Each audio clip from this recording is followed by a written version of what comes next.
कात्यायनाय विद्महे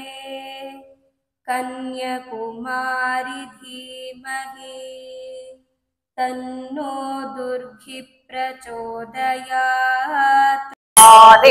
नन्दनुते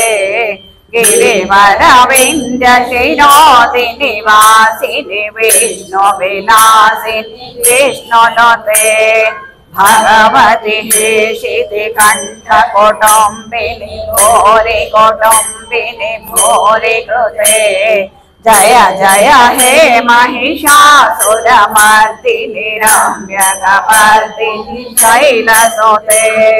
रामवर्षिणि दुर्दुरदर्शिनि दुर्मुखमर्षिणि हर्षरते त्रिभुवनपोषिणि शङ्करतोषिणि किल्बिषमोषिणि घोषरते तनोजनिरोषिणि दिदिसुतरोषिणि दुर्मदशोषिणि सिन्धुनते जय जय हे महिषासुरमर्दिनि रम्यकपर्दिनि शैलसुते अयि जगदम्ब पदम्ब कदम्ब वनप्रियवासिनि आसरते शिखरि शिरोमणि तुङ्ग हिमालय शृङ्ग निजालय मध्यगते मधु मधुरे मधुकैटभगञ्जिनि कैटभभञ्जिनि नासरते जय जय हे महिषासुरमर्दिनि रम्यकपर्दिनि शैलसुते अयि शतकण्डविखण्डितरुण्डवितुण्डित शुण्डकजाधिपते रिपुगजगण्डविदारण चण्डपराक्रम शुण्डमृगाधिपते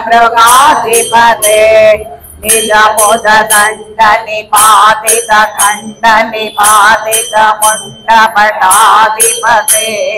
जय जय हे महिषासुरमर्दिनि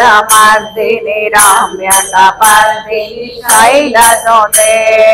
अयि रणधर्मदशत्रुवदोदित दुर्धर निर्जर शक्तिभृते चतुरविचार धुरीण महाशिवदूतकृत प्रमथाधिपते दुरित दुरीह दुराशय दुर्मति दानव दूत कृतान्तमते जय जय हे महिषासुरमर्दिनि रम्यकपर्दिनि शैलसुते अयि शरणागत वैरिवदो वरवीरवराभयदायकरे त्रिभुवनमर्दक शूलविरोधि शिरोधि कृतामलशूलकरे दुमि दुमितामर दुन्दुभिनाद महो मुखरी कृतदिग्मकरे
सुदनो पुरसिंहित मोहित भूतपते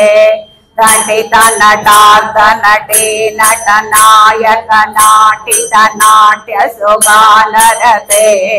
जय जय हे महिषासुरमर्दिनि रम्यकपर्दिनि शैलसुते आये सोमनः सोमनः सोमनः सोमनः सोमनोहर कान्तियुते श्रीधर रजनी रजनी रजनी रजनी रजनी करवस्त्रवृते सुनयन मे भ्रमर भ्रमर भ्रमर भ्रमर भ्रमराधिपते जय जय हे महिषासुरमर्दिनि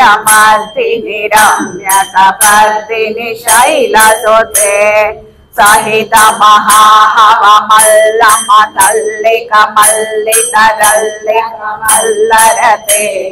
विरचित वल्लिक पल्लिक मल्लिक चिल्लिक बिल्लिक वर्गवृते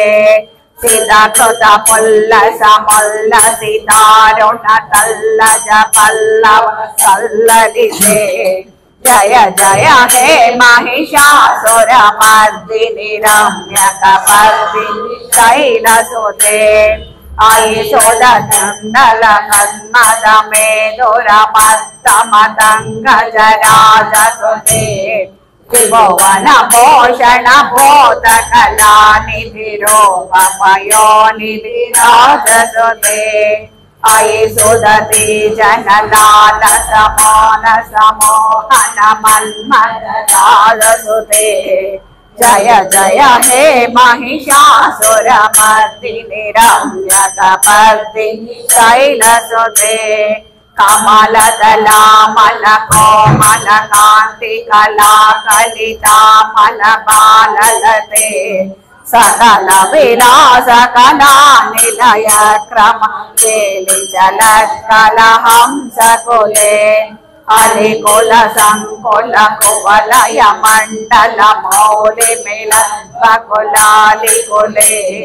जय जय हे महिषासुरमर्दिनि रम्यकपर्दिनि शैलसुते ओम